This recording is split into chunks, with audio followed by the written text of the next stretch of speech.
ముఖ్యమంత్రి రేవంత్ రెడ్డికి తానంటే చాలా ప్రేమ ఉన్నట్లు ఉందని అందుకే టార్గెట్ చేస్తున్నారని కేటీఆర్ తెలిపారు. మీడియా ప్రతినిధులతో ఇష్టాగోష్ఠి నిర్వహించిన కేటీఆర్ లగచల్ల భూసేకరణలో తీవ్రంగా భంగపడిన సర్కార్ కుట్ర అంటూ తప్పుడు ప్రచారం చేస్తోందని ఆక్షేపించారు. పట్నం నరేందర్ రెడ్డి తన పేరు చెప్పినట్లు రిమాండ్ రిపోర్టులో రాశారని, కానీ దాన్ని ఖండిస్తూ ఆయనే లేఖ విడుదల చేసినట్లు వివరించారు.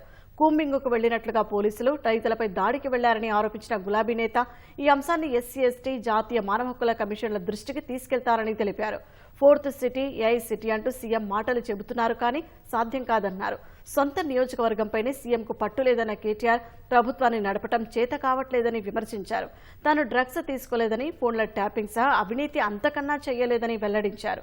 సీఎం పదవికి ఎసరు పెట్టేందుకు ఖమ్మం, నల్గొండ బాంబులు వేచి చూస్తున్నాయని తెలిపారు.